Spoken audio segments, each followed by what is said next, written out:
With them, that dark brown antelope is either a Ellipsan waterbuck or a DeFossa waterbuck. I didn't get a good enough look at the horns to see which one it was, but it is a waterbuck.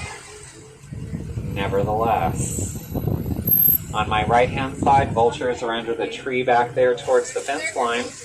I see 3 different species. Cape vulture is the one on the far left. The brown ones with no feathers on the head are lappet-faced vultures, and then the ones with the dappled wings, those are Ruppel's vultures. Vultures are critical to any healthy ecosystem because they clean up after predators that leave carcasses behind. They can consume material infected with disease and it doesn't harm them, but because they take it out of the environment, they prevent the spread of disease to other animals and to humans. Now, every healthy ecosystem needs scavengers like predators to keep their ecosystem clean. Fortunately for us, we have turkey vultures that do that for our local ecosystem. Look on my left-hand side, that's a Maasai giraffe walking along there. The ones that we saw just a couple minutes ago, those were a different species. Those were a mix of Rothschilds and reticulated. Now we know that giraffe are a keystone species important to their ecosystem, but they're also suffering a silent extinction in their native habitats in Africa. This is due to poaching and habitat loss mostly, and that is a significant decline. 40%, 30 to 40% is a significant decline, and also the reason it's called a silent extinction went largely unnoticed up until just maybe the last 5-10 years. Now that is something you can help with by logging on to wildwatchkenya.org and following the instructions to become a volunteer scientist.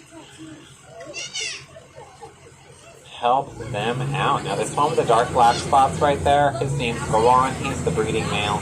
He's about 18 feet tall. His tongue is about 18 inches long.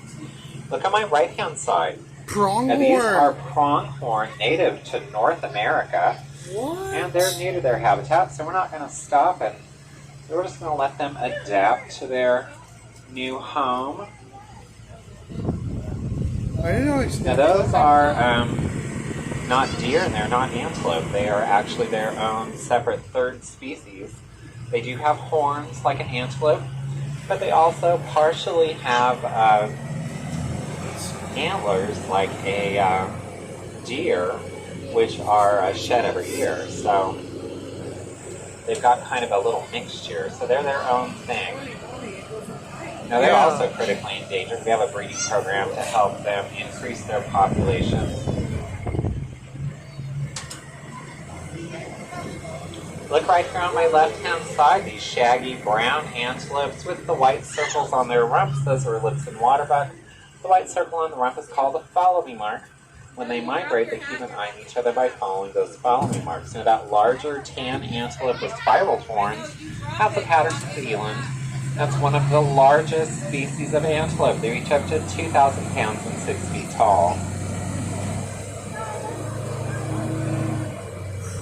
There's a few more Patterson elands on the left-hand side up on the hill.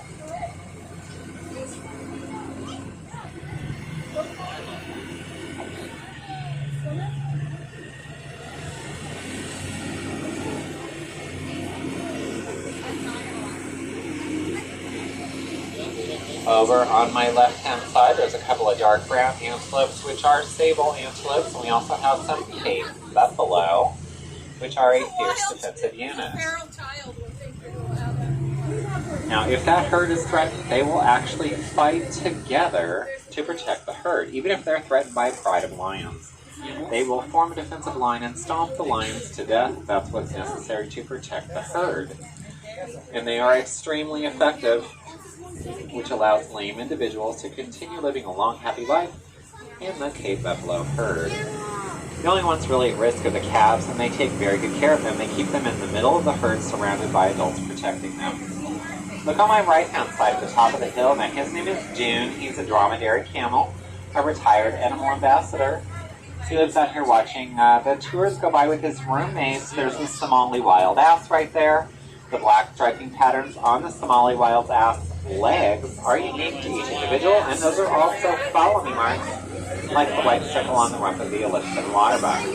This little guy right here, this little antelope, that is a Somerings gazelle.